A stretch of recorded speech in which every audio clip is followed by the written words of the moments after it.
মক্কার ইহুদিরা আল্লাহ রাসূল সাল্লাল্লাহু আলাইহি ওয়াসাল্লামকে একবার ধরলো, জিজ্ঞেস করলো যে মুহাম্মদ, 3টা প্রশ্ন তোমাকে করব, যদি উত্তর করতে পারো তাহলে বুঝবে তুমি সত্য নবী।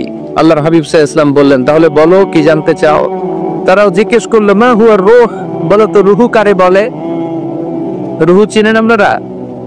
রুহু থাকলে আমরা নড়ি চড়ি, অ্যানিমেটেড, প্রাণবন্ত। রুহু যখন উড়ান দেয় লাশ হয়ে পড়ে থাকে, ঠিক কিনা? সব চলে যায়। আমাদের 2 কাঁধের 2 ফেরেশতা থাকে, এরাও উড়াল মারে, ঠিক কিনা? 2 কাঁধে ছিল যে তোমার 2 জনা পাহারা, তোমারে একলা খুইয়া বালাইছে তাহারা, তোমার 8 কোঠরি 9 দরজা বন্ধ যে ওই হলো রে হলো মুখে আল্লাহ রসুল সবে বলো, দুয়ারে আইসাছে পালকি নাই হরি গাও তোলো রে তোলো মুখে আল্লাহ রসুল সবে বলো, ঠিক না? মা হুয়ার রূহ, মুহাম্মদ আমাদেরকে বলে শোনাও রুহু কারে বলে, কেমন করে আসে, কেমন করে যায়, এ ব্যাপারে কি জানো বলো। 2 নাম্বার প্রশ্ন, মানহুম আসহাবুল কাহফ, আসহাবে কাহফ সম্পর্কে কি জান? 3 নাম্বার প্রশ্ন, মান হুয়া যুলকারনাইন বাদশা সম্পর্কে কি জানো? আল্লাহর হাবিব সাল্লাল্লাহু আলাইহি ওয়াসাল্লাম বললেন, গাদান উজিবুকুম, আগামীকাল বলে দেব। কি বললেন? সবাই বলেন উত্তরে কি বললেন? আগামীকাল বলে দেব। তো আগামীকাল সবাই এসে হাজির। বলো, 3টা প্রশ্ন রেখেছিলাম গতকাল, উত্তর বল। আল্লাহর হাবিব সাল্লাল্লাহু আলাইহি ওয়াসাল্লাম বলতে পারলেন না, কারণ ওহী আসেনি। তিনি ছিলেন ওহী নির্ভর, ডিপেন্ডেন্ট অন ওয়াহি, dependent on revelation, guided by the ওয়াহি। তিনি এর পরের দিনে বললেন, গাদান উজিবুকুম, আগামীকাল বলবো। এর পরের দিনে এরা এসে হাজির, উত্তর নাই। আল্লাহর হাবিব সাল্লাল্লাহু আলাইহি ওয়াসাল্লাম আবারও বললেন, গাদান উজিবুকুম, আগামীকাল বলবো। এর পরের দিনে এরা এসে হাজির। এরকম 1 দিন 2 দিন 3 দিন নয়, টানা 15 দিন আল্লাহর হাবিব সাল্লাল্লাহু আলাইহি ওয়াসাল্লামের প্রশ্নগুলোর উত্তর করতে পারেন নাই। আল্লাহর হাবিব সাল্লাল্লাহু আলাইহি ওয়াসাল্লামের নবুয়তী জিন্দেগিতে এত বিব্রতকর পরিস্থিতিতে তিনি কখনো পড়েন নাই। ইহুদিরা প্রতিদিন এসে হট্টগোল করে আর মক্কায় রটনা ছড়ায়, দেখো এই লোকটা যদি সত্যিই নবী হতো তাহলে তো উত্তর করতে পারতো, ঠিক কি না? যেহেতু উত্তর করতে পারে না, আসলে সে আসল নবী নয়, সে ভণ্ড নবী, মিথ্যা নবী। পড়েন নাউযুবিল্লাহ। 15 দিন পর আল্লাহ আয়াত নাযিল করলেন, ওয়ালা তাকুলান্না লিশাইইন ইন্নী সাইলুন যালিকা গাদা ইল্লা আইয়াশা আল্লাহ। ও নবী, ভবিষ্যতের ব্যাপারে সামনে থেকে যখন আপনি ওয়াদা দিবেন, ওয়াদা দেওয়ার সময় ইনশাআল্লাহ শব্দটা মিলিয়ে দিবেন। সুবহানাল্লাহ পড়ে। আল্লাহর হাবিব সাল্লাল্লাহু আলাইহি ওয়াসাল্লামকে শিখানোর মধ্য দিয়ে গোটা উম্মাহকে আল্লাহ শিখায় দিলেন যে ভবিষ্যতের কমিটমেন্ট যখন দিব, প্রমিস যখন দিব, প্রমিস দেওয়ার সময় কি বলবো? কি বলবো? আল্লাহর হাবিব সাল্লাল্লাহু আলাইহি ওয়াসাল্লাম ইনশাআল্লাহ বলতে ভুলে গিয়েছিলেন। এজন্য 15 দিন, টানা 15 দিন ওহী আসে নাই।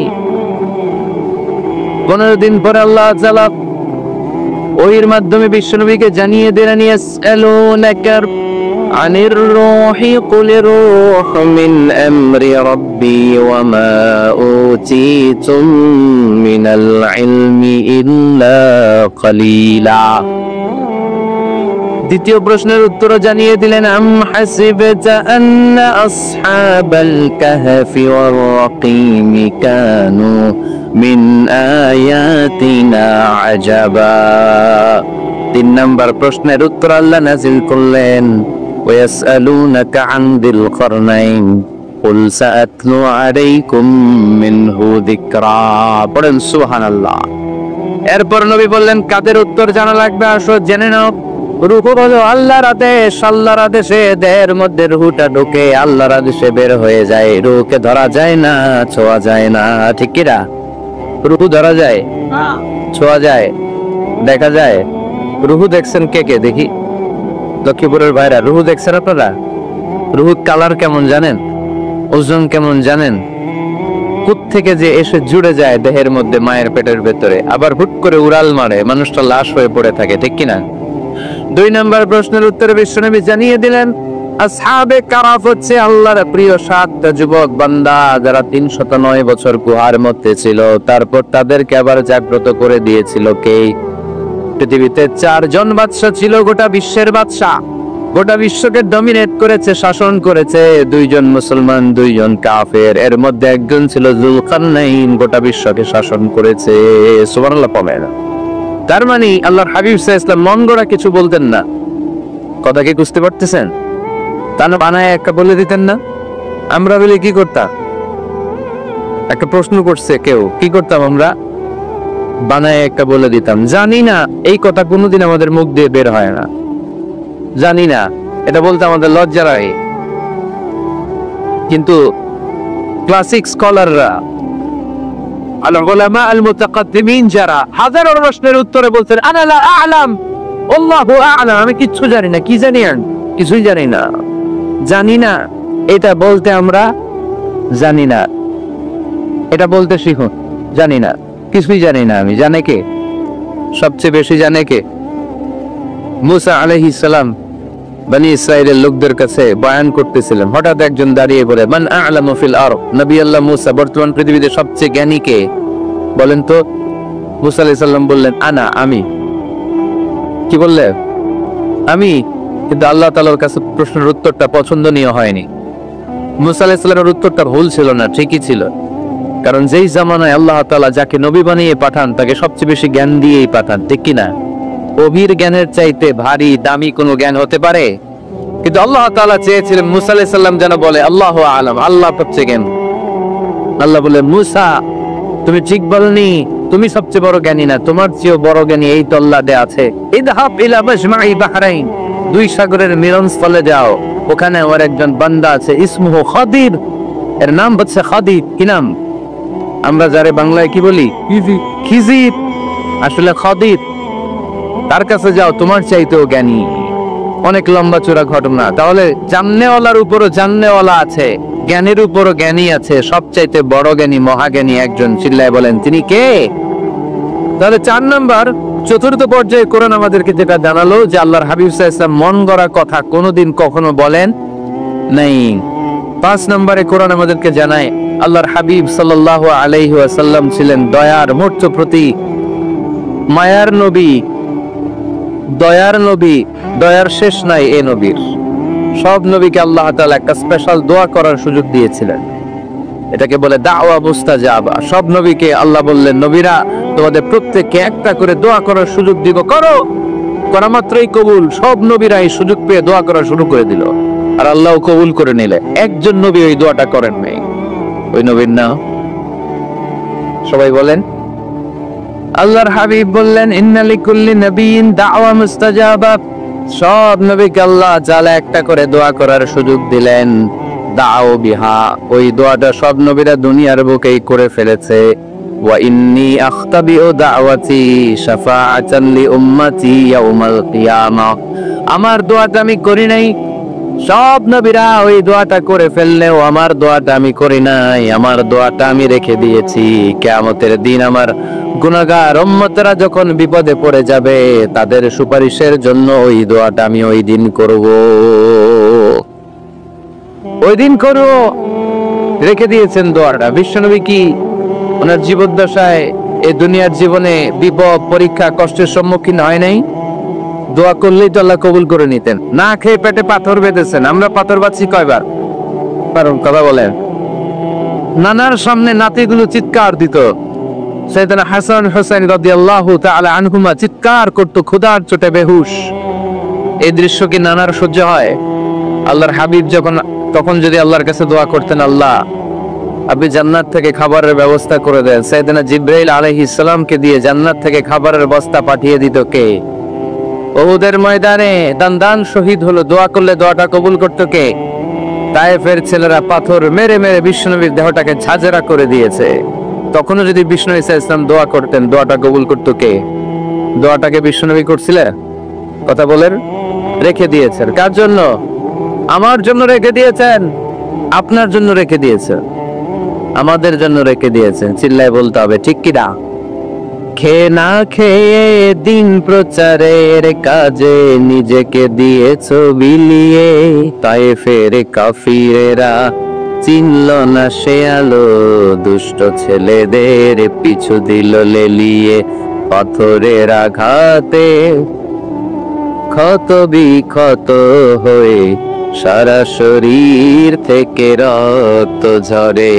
হে রাসূল তোমাকে ভুলি আমি কেমন করে, হে রাসূল তোমাকে ভুলি আমি কেমন করে। চিল্লায় পড়েন আল্লাহু আকবার। এই নবী এমন নবী, রহমতের নবী, দয়ার নবী, মায়ার নবী। এই নবীর দয়ার কোনো শেষ নাই, মায়ার কোনো শেষ নাই। এজন্য এই নবীকে কোরআনের মধ্যে রব্বুল আলামিন রাহমাতাল লিল আলামিন বলে অভিহিত করেছেন। সুবহানাল্লাহ পড়ে, ওমা আরসালনাকা ইল্লা রাহমাতাল লিল আলামিন। I have sent you as a mercy for the entire universe. নবী হে, আমি আপনাকে গোটা বিশ্বের জন্য রহমত করে প্রেরণ করেছি। রাহমাতাল লিল আলামিন, আমাদের রব হচ্ছে রব্বিল আলামিন, আলহামদুলিল্লাহি রাব্বিল। আর আমাদের নবী হচ্ছে ওমা আরসালনাকা ইল্লা রাহমাতাল লিল আলামিন। আল্লাহ কোরআনে বলছে যে নবী আপনি হচ্ছেন রাহমাতাল লিল মুসলিমিন, মুসলমানদের জন্য রহমত। এটা বলছে রাহমাতাল লিল মুত্তাকিন, নবী হে আপনি মুত্তাকিনদের জন্য রহমত। রাহমাতাল লিল মুসাল্লিন, নবী হে আপনি মুসল্লিদের জন্য রহমত। বলছে বলেছে কি বলছে? ওমা আরসালনাকা ইল্লা রাহমাতাল লিল আলামিন, নবী গোটা বিশ্বের জন্য আপনি রহমত। সুবহানাল্লাহ পড়েন। সবার জন্য বিশ্বনবী ছিলেন দিলদরিয়া, সবার জন্য, সবাইকে মানুষ হিসেবে কনসিডার করতে। আল্লাহর হাবিব সাল্লাল্লাহু আলাইহি ওয়াসাল্লাম একবার একটা লাশ যেতে দেখলেন, লাশ দেখে আল্লাহ রাসূল সাল্লাল্লাহু আলাইহি ওয়াসাল্লাম দাঁড়িয়ে গেলেন। সাহাবারা বলেন, ইয়া রাসূলুল্লাহ ইন্নাহু ইয়াহুদ, এটা ইহুদির লাশ। কিসের লাশ? আপনি দাঁড়ালেন যে এটা তো ইহুদির লাশ। আল্লাহর হাবিব সাল্লাল্লাহু আলাইহি ওয়াসাল্লাম বললেন, আওয়ালাইসাত নাফসান, এটা কি মানুষ না? এটা হোক না ইহুদি, হোক না নাস্তিক, হোক না খ্রিস্টান, এটা তো মানুষ। আমি মানুষকে সম্মান করেছি, মানুষ দেখে দাঁড়িয়েছি। চিল্লায় পড়েন আল্লাহু আকবার। আল্লাহর হাবিব সাল্লাল্লাহু আলাইহি সাল্লামকে আল্লাহ পাক বলেছেন খুলুকে আযীম, নবী হে verily you are on a very good standard of character, আপনি সুমহান চরিত্রের অধিকারী।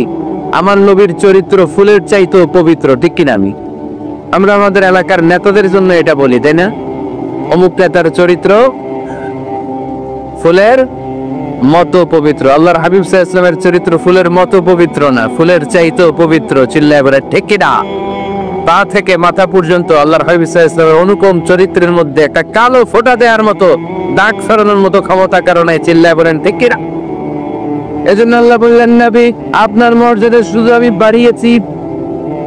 ওয়া রাফা'না লাকা যিকরাক, I have dignified your status, আপনার মর্যাদা শুধু আমি উপরের দিকে উঠিয়েছি, শুধু উঠিয়েছি, উঠাতে আমার আরশের দিকে নিয়ে গিয়েছি। আপনার মর্যাদা এত বেশি, দুলক ভুলক ছাপিয়ে, সাত আকাশ কাঁপিয়ে আপনার মর্যাদা আমি আকাশচুম্বী করেছি। চিল্লায় পড়ে আল্লাহু আকবার। সব তাফসীরে এসেছে ওয়া রাফা'না লাকা যিকরাক হাইসুমা যুকিরতা মাই, নবী হে আপনার মর্যাদা আমি এত বাড়িয়েছি, যেখানেই আমার নাম ওখানেই সাথে সাথে আপনার নাম পড়েন। সুবহানাল্লাহ। কি মজার ব্যাপার, খেয়াল করে দেখেন, যেখানেই আল্লাহর নাম, আল্লাহর নামের পরে নবীর নাম আসরা নাই। এই যে আমরা লা ইলাহা ইল্লাল্লাহ মুহাম্মাদুর রাসূলুল্লাহ বলে যে কালিমা পড়ি, কালিমার প্রথম অংশে কার নাম? আল্লাহর নাম। দ্বিতীয় অংশে কার নাম? বিষ্ণু ঈসা ইসলামের নাম। আজানের শুরুতে আল্লাহর বরত্বের ঘোষণা, তারপরে আমার নবীর রিসালাতের ঘোষণা আসরা নাই। তারপরে নামাজের শুরুতে যে ইকামত দেয়, ওখানে নবীর নাম আসরা নাই। আল্লাহু আকবার, আল্লাহু আকবার। আশহাদু আন লা ইলাহা ইল্লাল্লাহ, আশহাদু আন্না মুহাম্মাদার রাসূলুল্লাহ। সুবহানাল্লাহ পড়ে। শুরুতে আল্লাহর বরত্ব, আল্লাহ যে এক, অদ্বিতীয়, তিনি ছাড়া ইলাহা নাই, এটার ঘোষণা। এরপরে আমার নবীর ঘোষণা আসরা নাই। তারপরে যে তাশাহুদ পড়ি, ওখানে নবীর নাম আসরা নাই। 104টা আসমানি কিতাব, প্রতিটা আসমানি কিতাবে বিশ্ব নবীর আগমনের সুসংবাদ উল্লেখ করেছেন কে? এজন্য আল্লাহ বললেন রাফা'না লাকা যিকরাক, নবী হে আপনার মর্যাদা আমি দুলক বুলক ছাপিয়ে, সাত আকাশ কাঁপিয়ে আরশ পর্যন্ত নিয়েছি। পড়েন সুবহানাল্লাহ। আবার আল্লাহ বললেন, নবী হে এমন মর্যাদা আমি আপনারে দেব আপনি কল্পনাও করতে পারবেন না। ولسوف يعطيك ربك فترضى এমন এমন নিয়ামত আমি আপনারে দান করব, নিয়ামত গুলো পেয়ে আপনি খুশি হয়ে যাবেন। সুবহানাল্লাহ পড়ে। বিশ্বনবীর পুরো জীবনটাকে নিয়ামত দিয়ে ধন্য করেছে কে?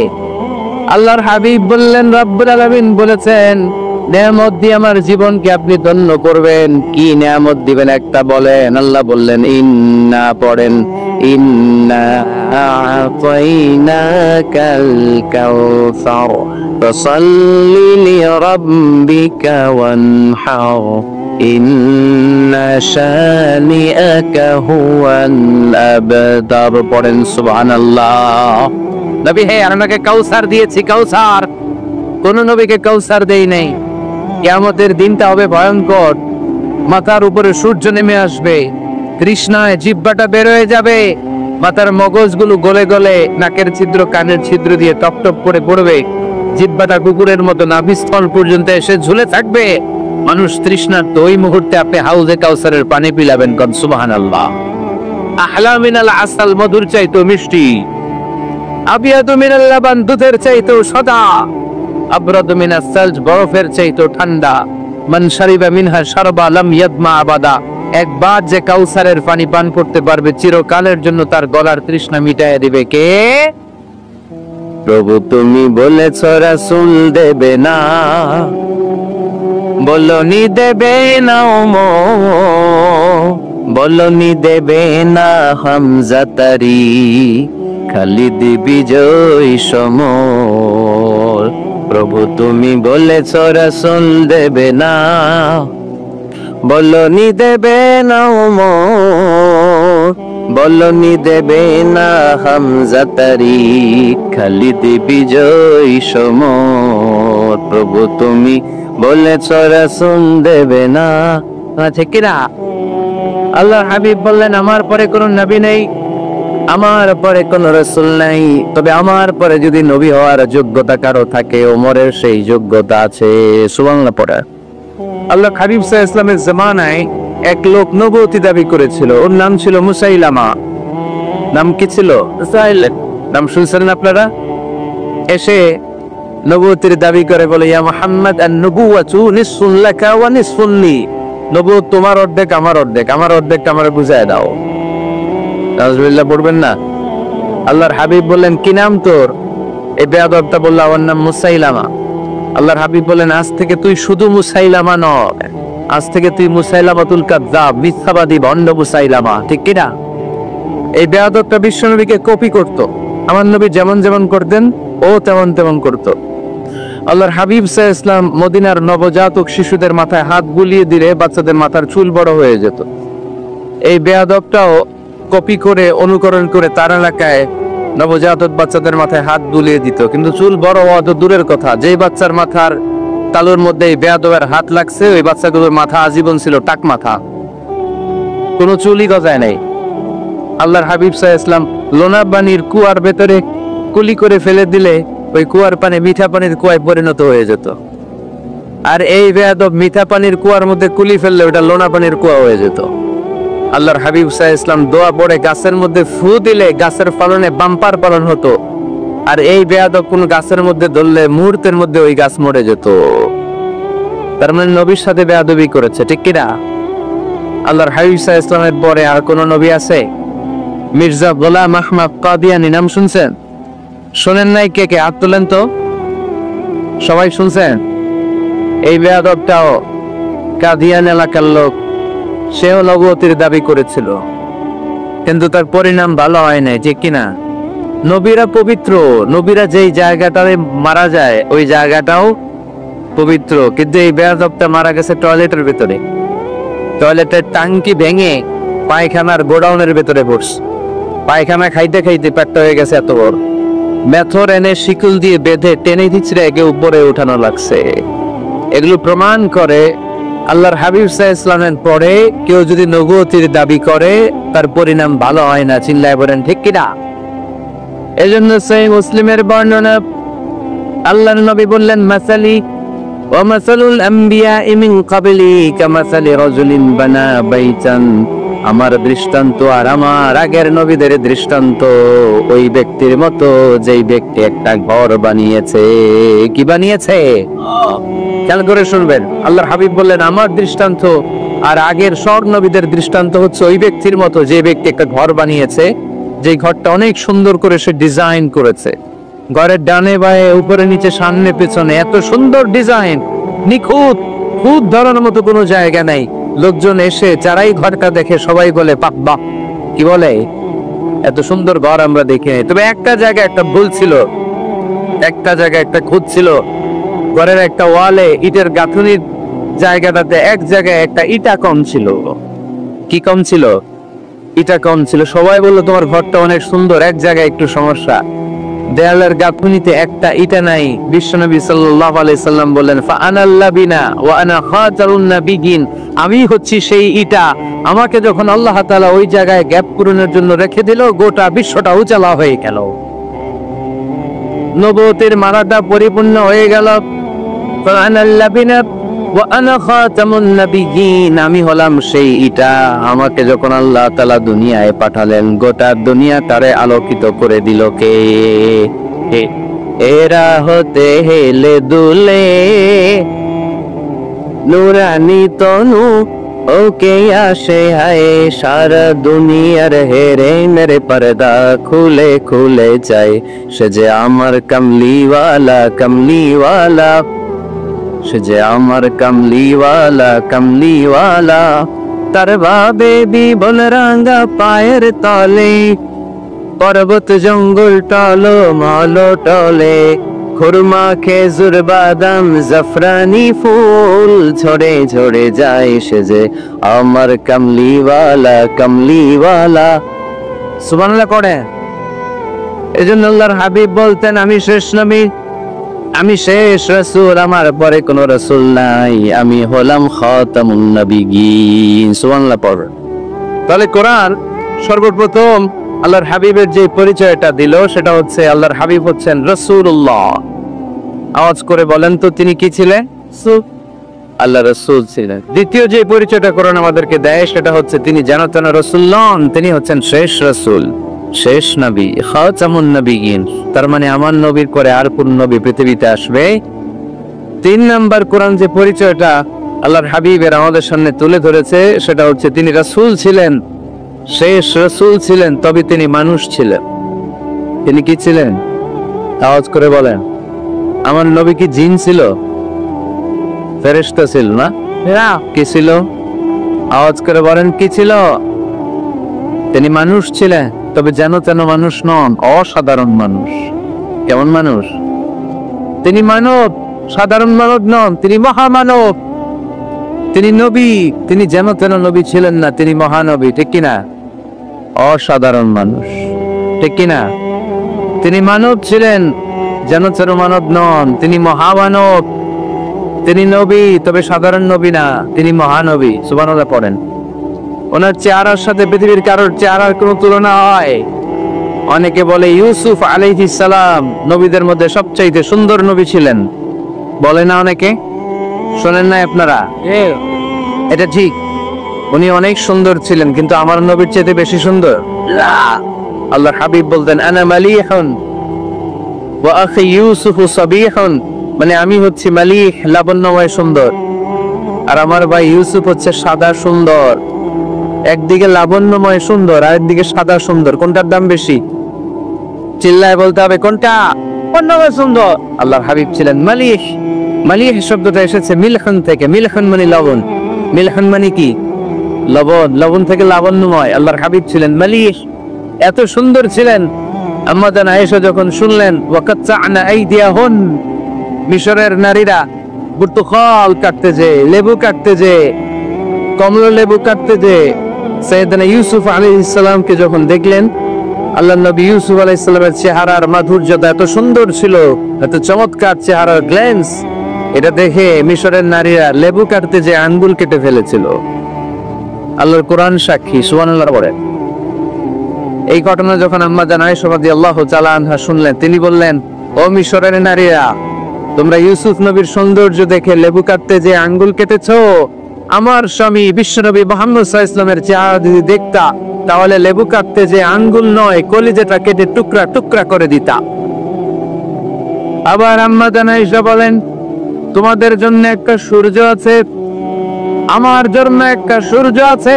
তোমাদের সূর্য আমার সূর্যের মতো নয়, আমার সূর্যটাও তোমাদের সূর্যের মতো নয়। তোমাদের সূর্যটা প্রতিদিন সকালবেলা পূব আকাশে উদিত হয়ে গোটা বিশ্বটারে আলোকিত করে ফেলে, কিন্তু আমার সূর্যটা সকালবেলা উদিত হয় না। আমার সূর্যটা এশার নামাজের পরে মসজিদে নববীর দিক থেকে আমার ঘরের দিকে উদিত হয়, মানে আমার হাবিব আমার ঘরে আসে। আমার সূর্যটা যখন আমার ঘরে আসে, আমার পুরো ঘরটা তার নূর দিয়ে মুনাওয়ার হয়ে যায়। তোমাদেরও সূর্য আছে, আমারও সূর্য আছে। তোমাদের সূর্য ওঠে সকালবেলা, আমার সূর্য ওঠে আসার পরে। চিল্লায় করে আল্লাহু আকবার।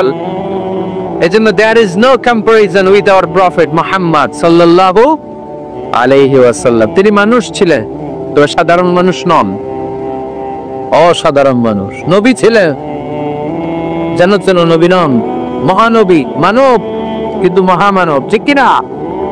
এই জন্য কোরআন আমাদেরকে জানিয়ে দেয়, কুল ইন্নামা আনা বাশারুম মিসলুকুম ইউহা ইলাইয়া আন্নামা ইলাহুকুম ইলাহু ওয়াহিদ। ও নবী, আপনি বলে দেন, নিশ্চয় আমি তোমাদের মতোই মানুষ, কিন্তু আমার কাছে ওহী আসে, তোমাদের কাছে আসে না। ঠিক কিনা? মানুষ কোন সেন্সে? মানুষ এই সেন্সে তিনি মানুষ যে আমরা দুনিয়াতে মা বাবার মাধ্যমে আসি, তিনিও এসেছেন। আমরা পৃথিবীতে বিয়ে করি, আল্লাহর হাবিবও করেছে। আমরা বিয়ে করলে সন্তান হয়। আল্লাহর হাবিব সাল্লাল্লাহু আলাইহি ওয়াসাল্লামের 4 কন্যা 3 পুত্র সন্তান ছিল। আমরা আমাদের আঘাত পেলে গা ঝরে রক্ত বেরোয়, আল্লাহর হাবিব সাল্লাল্লাহু আলাইহি ওয়াসাল্লামের উহুদের ময়দানে দাঁত ভেঙে রক্ত ঝরেছে, ঠিক কিনা? এই সেন্সে তিনি মানুষ, কিন্তু সাধারণ মানুষ নন। তিনি অসাধারণ মানুষ, অসাধারণ, আনপ্যারালাল, ইউনিক, ফ্যান্টাস্টিক। আল্লাহর হাবিবের সাথে কারো তুলনা চলে না। আল্লাহর হাবিব সাল্লাল্লাহু আলাইহি ওয়াসাল্লাম বলেন, আল্লাহ তাআলা গোটা বিশ্বের সবাইকে তৈরি করে 2 ভাগ করলেন। কয় ভাগ? 1 ভাগ জান্নাতি, 1 ভাগ জাহান্নামী। আমাকে আল্লাহ তাআলা জান্নাতীদের মধ্যে প্রেরণ করলেন। এই জান্নাতীদেরকে আল্লাহ অনেক শহরে বিভাজন করে পৃথিবীতে পাঠালেন। আমাকে আল্লাহ তাআলা মক্কা শহরে পাঠালেন। মক্কা শহরে অনেকগুলো বংশ আছে, সেখান থেকে আল্লাহ তাআলা আমাকে কুরাইশ বংশে পাঠালেন। কুরাইশ বংশে অনেক খানদান আছে, আমাকে আল্লাহ তাআলা হাশমি খানদানে পাঠালেন। হাশমি খানদানে অনেক পরিবার আছে, আমাকে আব্দুল মুত্তালিবের পরিবারে পাঠালেন। আব্দুল মুত্তালিবের পরিবারে অনেক সদস্য আছে, এই সব সদস্য বৃন্দদের মধ্যে থেকে আমাকে শ্রেষ্ঠ মানুষ করে তিনি দুনিয়ায় পাঠালেন। আনা খায়রুকুম বাইতা, আনা খায়রুকুম নাফসা। আমি ঘরের দিক থেকেও সেরা, আমি মনের দিক থেকেও সেরা, আমি ব্যক্তিত্বের দিক থেকেও সেরা। আমার চাইতে সেরা পৃথিবীতে কেউ নাই, কিন্তু ওয়ালা ফাখর, এই কারণে আমি কোনো গর্ব অহংকার করি না। চিল্লায় করেন সুবহানাল্লাহ। তার মানে কোরআন আমাদেরকে প্রথমে জানালো তিনি হলেন রাসূলুল্লাহ, আল্লাহর রাসূল, তিনি আল্লাহর নবী, আল্লাহর রাসূল। দ্বিতীয় পর্যায়ে কোরআন আমাদেরকে জানালো তিনি হলেন শেষ রাসূল, শেষ নবী। তৃতীয় পর্যায়ে কোরআন বিশ্ব নবীর ব্যাপারে আমাদেরকে ইনফরমেশন দিল, তবে তিনি মানুষ ছিলেন। কি ছিলেন? আকীদা খালেস করে নেন। আল্লাহর হাবিব সাল্লাল্লাহু আলাইহি ওয়াসাল্লাম কি ছিলেন? মানুষ ছিলেন, তবে অসাধারণ মানুষ। তিনি ওহীপ্রাপ্ত হতেন, আমরা ওহীপ্রাপ্ত হই না, ঠিক কি না? চতুর্থ পর্যায়ে কোরআন আমাদেরকে জানান দেয় যে আল্লাহ রাসূল সাল্লাল্লাহু আলাইহি ওয়াসাল্লাম জীবনে কোনোদিন মন গড়া কোনো কথা বলে না। বলছে? আমরা বলি না? এই যে যারা গুজব ছড়ায়, আন্দাজে বলছে না, কথা বলে। আল্লাহর হাবিব সাল্লাল্লাহু আলাইহি ওয়াসাল্লাম জীবনে মন গড়া কোনো কথা বলেছে? মন মস্তিষ্ক প্রসূত কিছু বলেছে? মন যা চায় তা তিনি বলেন? বলেন না। মন গড়া বলেন না, because he was guided by ওয়াহি, he was guided by the revelation. তিনি ওহী দ্বারা গাইডেড, ওহী তাকে ওনাকে পথ দেখায়। মন গড়া তিনি কিছু বলেন না, কোন নবী মন গড়া কিছু বলেন না। এজন্য নবীদের কথার মধ্যে কোনো অমিল নাই। এমনকি কখনো হয়েছে এক নবী এসে বলেছে পৃথিবীতে যে আল্লাহ একজন, আরেক নবী এসে বলছে না 2-3 জন হতে পারে? বলেছে?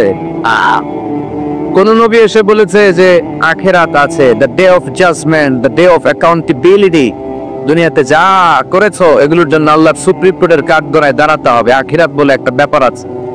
আরেক নবী এসে বলছে না আখিরাত ফাকিরাত কিছু নাই, দুনিয়া কে মজা লেলো, দুনিয়া তোমারই হ্যায়, এ দুনিয়াই সব শেষ। এরকম কি কখনো হয়েছে? না। কিন্তু এই পৃথিবীর কবিরা এক এক কবি এক এক কথা বলে, এক এক নবী এক এক কথা বলে, এরকম হয় না। কিন্তু এক এক কবি এক এক কথা বলে, এক এক দার্শনিক এক এক কথা বলে, ঠিক কি না? এক দার্শনিক থিওরি দাঁড় করালো মানুষ হচ্ছে পেট সর্বস্ব জীব, মানুষের পেটের সমস্যা বড় সমস্যা, এই সমস্যার সমাধান হয়ে গেলে সব সমাধান। আরেক দার্শনিক এসে বলল না, মানুষের যৌন সমস্যা সবচেয়ে বড় সমস্যা, সেক্সুয়াল প্রবলেম, এইটা সমাধান হলে সব সমাধান। আরেক দার্শনিক এসে বলে না, পেটের সমস্যাও বড় সমস্যা না, যৌন সমস্যাও বড় সমস্যা না, মানুষ আসলে মানুষই না, মানুষ হলো বান্দর, বানর থেকে সময়ের বিবর্তনে কালের আবর্তনে এগুলো মানুষ হয়েছে, বলছে না? তার মানে এক দার্শনিকের কথার সাথে আরেক দার্শনিকের কথার মিল আছে? আওয়াজ করে বলেন। কিন্তু পৃথিবীর একজন নবীর সাথে আরেকজন নবীর কথার কোনো অমিল খুঁজে পাওয়া যায় না, চিল্লায় বলেন ঠিক কিনা? এজন্য আল্লাহ বললেন আমার নবী মন গড়া কিছু বলে না, ওমা ইয়াতিকু আনিল হাওয়া ইন হুয়া ইল্লা ওয়াহিয়ুন ইউহা। আমার হাবিব মন গড়া কোনো কথা তোমাদেরকে কখনো শোনায় না, তিনি যা তোমাদেরকে শোনায় ওহী থেকে শোনায়। সুবহানাল্লাহ পড়ে, যা আসে তাই তিনি বলেন, মন গড়া কিছু বলেন না। লাইসা কামিসলিহি শাই, তার মতো কেউ নাই, তিনি তার মতো। সুবহানাল্লাহ পড়তে পারলেন না? তিনি তার মতো, তার মিসাল নাই, তার উপমা তিনি নিজেই। এজন্য ক্ষমতা নিয়ে বড়াই করতে নাই, সম্পদ নিয়ে বড়াই করতে নাই। এই পৃথিবীর সময়টা হচ্ছে একটা ট্রানজিট পিরিয়ড, আমাদেরকে চলে যেতে হবে, ঠিক কিনা? এই তাফসীর মাহফিলে মূলত আমরা এগুলোই বোঝানোর চেষ্টা করি, এই মেসেজগুলো আমরা দিতে চাই। আমাদের লাইফস্টাইল এত ব্যস্ত, 8টা 5টা কারো জব, আর যাদের চাকরি, পার্সোনাল বিজনেস, তাদের তো কোনো কথাই নাই, এত ব্যস্ততা, ছুটছি আমরা, সবাই ব্যস্ত। কেন যে ব্যস্ত নিজেরাও জানি না, না বিশ্বাস, কিসের আশায় পাগলের মতো ছুটছি, শুধু ছুটছি সামনের দিকে, সময় নাই আমাদের, ব্যস্ত। এই পৃথিবীটা হচ্ছে একটা মরীচিকা, একটা ধোঁকা, এই ধোঁকার পেছনে আমরা ঘুরে বেড়াচ্ছি। আসল জীবন আখিরাতের জীবন, ওয়ালাল আখিরাতু খায়রুল লাকা মিনাল উলা। গোটা পৃথিবীটারে যদি 1000 বার বিক্রি করেন, যেই দাম হবে ওই দাম দিয়া জান্নাতের একটা চেয়ারের দাম হবে, তাহলে দুনিয়া সেরা না আখিরাত সেরা? জোরে বলতে হবে, দুনিয়া না আখিরাত? আল্লাহ বলেছেন ফাস্তাবিকুল খায়রাত, তোমরা আখিরাতের জন্য ভালো কাজের প্রতিযোগিতা করো। ওয়াসারিউ ইলা মাগফিরাতিন মির রাব্বিকুম ওয়া জান্নাতিন আরদুহাস সামাওয়াতু ওয়াল আরদ। আল্লাহর জান্নাতের দিকে ছোট, আল্লাহর জান্নাতের দিকে ধাবিত হও, যে জান্নাতের বিস্তৃতি আকাশ জমিন ব্যাপী। আল্লাহ এগুলোর প্রতিযোগিতা আমাদেরকে করতে বলেছেন, ক্ষমা পাওয়ার প্রতিযোগিতা, আখিরাত লাভের প্রতিযোগিতা, জান্নাত পাওয়ার প্রতিযোগিতা। কিন্তু আমরা কি এগুলার প্রতিযোগিতা করি? কিসের প্রতিযোগিতা করি আমরা? ক্ষমতার প্রতিযোগিতা করি। আর কি প্রতিযোগিতা? টাকা ইনকামের প্রতিযোগিতা, আর গাড়ি বাড়ির প্রতিযোগিতা। সব একজনের উত্তর দিতেছে, হাডুডুর প্রতিযোগিতা। হ্যাঁ, কিসের? বিল্ডিং বিল্ডিং টাওয়ার বানানোর প্রতিযোগিতা।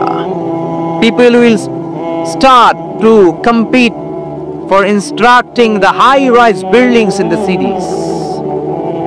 শহরে বড় বড় টাওয়ার বানানোর প্রতিযোগিতা, বুর্জ আল খলিফা, কেএলসিসি টাওয়ার, কিংডম টাওয়ার। আরব দেশের একটা বানায় 100 তলা, আরেকটা বানায় 110 তলা। কে কার চেয়ে বড় বানাতে পারে? আমাদের প্রতিযোগিতা এগুলো নিয়ে, ঠিক কিনা? তারপর বাংলাদেশের যুবকরা এখন একটা প্রতিযোগিতায় নামছে, কে হবে মাসুদ রানা। মাসুদ রানার প্রতিযোগিতা আছে না নাই? এগুলো বোধহয় এলাকায় ঢুকে নাই, ঢুকেছে? হ্যাঁ, ঢুকেনি। তারপর আমাদের বোনরাও পিছিয়ে নেই, বোনরা করে বিশ্ব সুন্দরীর প্রতিযোগিতা, আছে না নাই? কি নাম? Lux. Lux channel I superstar, তোমাকেই খুঁজছে বাংলাদেশ, চলে আসো, ঠিক কিনা? তো আল্লাহ কিন্তু এগুলোর প্রতিযোগিতা আমাদেরকে করতে বলেনি। ফাস্তাবিকুল খায়রাত, ভালো কাজের প্রতিযোগিতা করো। এজন্য আমরা কোন দিকে ছুটছি আমরা যেন খেয়াল রাখি, ঠিক কিনা? কখন যে দুনিয়ার বাড়ি ছেড়ে চলে যেতে হবে আমরা কেউ জানি না, গ্যারান্টি আছে? The most certain thing in our life is death, and the most uncertain thing in our life is the time of death. আমাদের জীবনের সবচেয়ে সুনিশ্চিত বিষয় হচ্ছে মরণ, মৃত্যু। আমরা মরে যাব। সন্দেহ আছে? কার কার সন্দেহ আছে হাত তোলেন। দুই একজন তুলছে ভুল করে। সন্দেহ নাই, আমরা যে মরবো এটা নিশ্চিত, কিন্তু কবে মরবো এটা অনিশ্চিত। আমরা যে মরবো এটা কি নিশ্চিত, আর কবে মারা যাব এটা অনিশ্চিত। আমরা জানি না কবে মারা যাব। এজন্য আমাদের প্রতিটা মুহূর্তই আমরা একজনকে খুশি করার জন্য ব্যয় করব। তিনি কে? আল্লাহর খুশির জন্য যেন আমরা বেশি বেশি কাজ করতে পারি। আল্লাহ তুমি তৌফিক দাও। আজকের মাহফিলটারে নাজাতের ওয়াসিলা বানাও। এখানে আসছি আমরা কিসের নিয়তে? আজকে উত্তর দিবেন, উত্তর। You have to answer to me. এর কারণ আমি এক পেশে কথা বলি না, আমি দ্বিপাক্ষিক বৈঠক করি। মানে আমিও বলবো, আপনারাও বলবেন। আর আমার আলোচনায় আল্লাহর মেহেরবানিতে ইয়াং ছেলেরা বেশি আসে। মাশাআল্লাহ, মাশাআল্লাহ। আমাদের যুবক ভাইদের এই প্রেরণা, এই তেজ, এই শক্তি আর এই উচ্ছ্বাসকে যদি আমরা ইসলামের বিজয়ের জন্য কাজে লাগাই, কোন অপশক্তি ইসলামের বিজয়কে ঠেকিয়ে রাখতে পারবে না। মাশাআল্লাহ, অনেক মুজাহিদ আসছে আজকে এখানে। এই মুজাহিদ গুলোকে যদি জায়গা মতো পাওয়া যায় তাইলে বিপ্লব হয়ে যাবে, ঠিক কিনা? যুগ জামানা পাল্টে দিতে চাই না অনেকজন, এক মানুষই আনতে পারে জাতির জাগরণ। জাতির জাগরণের জন্য এত মানুষের দরকার নাই। কয়জন লাগে? চিল্লায় বলতে হবে কয়জন? এক মুহাম্মদ সাল্লাল্লাহু আলাইহি ওয়াসাল্লাম গোটা বিশ্বটা কাঁপিয়ে দিলেন। আল্লাহ বললেন, রাফা'না লাকা যিকরাক, I have dignified your status high at the very high peak. আকাশ বাতাস ছাপিয়ে, সাত আকাশ কাঁপিয়ে আমার আরশের কাছে নবী তোমার সম্মানকে আমি উঠিয়ে দিয়েছি। এজন্য এই প্রেরণাকে ইসলামের পক্ষে কাজে লাগাতে হবে। আমরা ইসলামের পক্ষে না বিপক্ষে? কোরআনের পক্ষে না বিপক্ষে? ইসলামের বিজয়ের পক্ষে না বিপক্ষে? বাংলার জমিনে ইসলামকে আমরা বিজয়ী শক্তি হিসেবে দেখতে চাই কি চাই না? কারা কারা চাই তো হাত তুলে আল্লাহর দেখান। আলহামদুলিল্লাহ, আওয়াজ করে পড়ি আলহামদুলিল্লাহ। আল্লাহ আমাদের এই চেতনাকে তুমি ইসলামের বিজয়ের জন্য কাজে লাগাও। আমরা যেন আমাদের স্যাক্রিফাইসের সর্বোচ্চ নমুনা ইসলামের জন্য নাজরানা হিসেবে পেশ করতে পারি, তুমি তৌফিক দাও। পড়েন আমিন। বিশ্বনবী সাল্লাল্লাহু আলাইহি সাল্লাম ছিলেন বিশাল বড় হৃদয়ের অধিকারী। কখনো রেগে যেতেন না, উনাকে আঘাত করলেও রাখতেন না।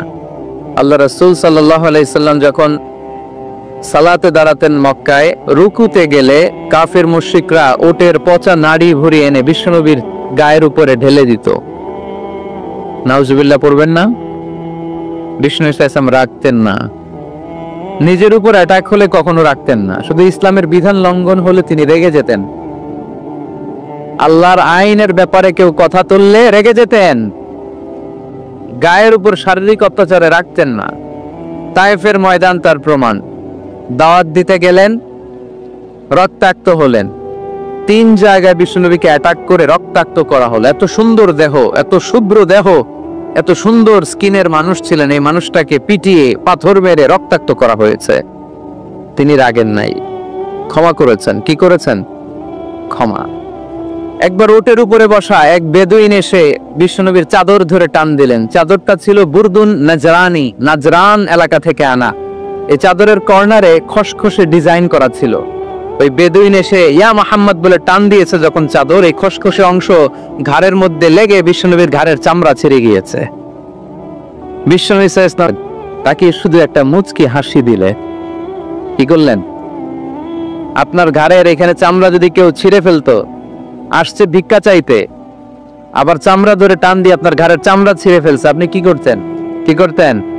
একজনকে মাইরে শোয়াই ফেলাইতাম।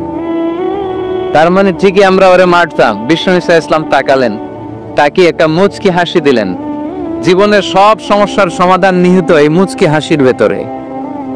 এই জন্য বিষ্ণু ঈসা ইসলাম সব সময় সিচুয়েশনকে কুল ডাউন করার জন্য মুচকি হাসতেন। কানা ইয়াতাবাসসাম, একটা এক চিলতে মুচকি হাসি বিষ্ণুনবীর চেহারায় লেগেই থাকতো। Your smile to your brother it's a charity, তাবাসসুমুকা ফি ওয়াজহি আখিকা সাদাকা। তুমি যখন তোমার ভাইয়ের চেহারার দিকে তাকিয়ে মুচকি হাসি মারো, এতেও আল্লাহ আমলনামায় সওয়াব দিয়ে দেয়। আমরা অনেকে মুচকি হাসতে চাই না। কবে যে সর্বশেষ হাসছিল ওইটাই খেয়াল নাই। এরকম ডাকাইতে আছে না নাই? খুলনায় এরকম নাই মাশাআল্লাহ। খুলনার লোকদের চেহারা হাস্যোজ্জ্বল। খুলনার লোকেরা খুব হাসে। হাসবেন, মুচকি হাসবেন, হাসতে পয়সা লাগে না। হাসতে পয়সা লাগে? তাহলে মুখটার এরকম বেজার করে রাখেন কেন? হাসেন একটু, হা হা হা করে না, মুচকি হাসবেন। বিষ্ণু নবী সাল্লাল্লাহু আলাইহি সাল্লাম মুচকি হাসতেন।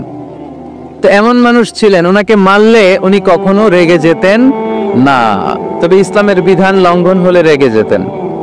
বনু মখজুমিয়া গোত্রের এক নারী চুরিতে ধরা পড়লো। কিসে? তো এই যে গরু চোর, মুরগি চোর এগুলো থাকে, তাই না? মদিনার সমাজে বনু মখজুমিয়া নামের এক গোত্রের মেয়ে চুরিতে ধরা পড়লো। চুরিতে ধরা পড়লে নিয়ম হচ্ছে কি? হাত কেটে দাও, তাই না? আস-সারিকু ওয়াস-সারিকাতু ফাকতাউ আইদিয়াহুমা, হাত কেটে দাও। এখন এই মহিলা অনেক বড় ফ্যামিলির মেয়ে। বিষ্ণু ঈসা ইসলাম যদি হাত কেটে দেয়, মদিনাতে ঝামেলা লেগে যাবে। সাহাবীরা বলল, ইয়া রাসূলুল্লাহ, আপনি হাত কেটে দিয়েন না, এটা বড় মেয়ে, বড় বংশের মেয়ে, চেয়ারম্যান বংশের মেয়ে, এমপির মেয়ে, এরকম থাকে না? বিষ্ণু ঈসা ইসলাম এই কথা শুনে ওনার চেহারাটা আগুনের গোলার মতো লাল হয়ে গেল, লাল হয়ে গেল। বিষ্ণু ঈসা ইসলাম রেগে গেলেন। কারণ কি? ধারের চামড়া ছিঁড়ে যায়, রাগে না। পাথর মেরে রক্তাক্ত করে, রাগে না। নামাজরত অবস্থায় ওটের নারী ভুঁড়ি চাপায়, যে লোকটা রাগে না। এই লোকটাকে যখন বলা হলো, ইয়া রাসূলুল্লাহ, আপনি হাত কেটে না দিয়ে মাফ করে দেন, রেগে যায়। কারণ এটা আল্লাহর আইন। চিল্লায় বলো ঠিক কি না? আল্লাহর আইনে কোনো সুপারিশ চলে না। বিষ্ণু ঈসা ইসলাম রেগে বললেন, লাউ আন্না ফাতিমাতা বিনতি মুহাম্মাদিন সারাকাত লাকাতা মুহাম্মাদুন ইয়াদাহা। তোমরা ওই বনু মখজুমিয়া গোত্রের মেয়ের জন্য সুপারিশ করো, এটা আল্লাহর আইন। এত বড় সাহস পেলে কোত্থেকে? আমার মেয়ে ফাতেমাও যদি আজকে চুরিতে ধরা পড়তো, আমি ফাতেমার ডান হাত কেটে দিতে 1 সেকেন্ডও দেরি করতাম না। এটা আল্লাহর আইন। এই আইন যদি বাংলাদেশে থাকতো, কোনো চোর খুঁজে পাওয়া যেত? কথা বলেন। তবে ছোট চোরগুলো না করে বড় চোরদের জন্য এই বিধানের দরকার আছে না নাই? হাজার হাজার কোটি টাকা মেরে দেয়, আছে না নাই? কোটি টাকা পাচার করে দেয়, পেঁয়াজের দাম বাড়িয়ে দেয়, লবণ নিয়ে গুজব ছড়িয়ে দেয়, আছে না নাই? হাজার হাজার কোটি টাকা মেরে দিচ্ছে, মানুষ খেতে পায় না। আর আপনাদের বগুড়াতে টাকা কুচি কুচি করে পানির ভেতরে পাওয়া যায়, আছে না নাই?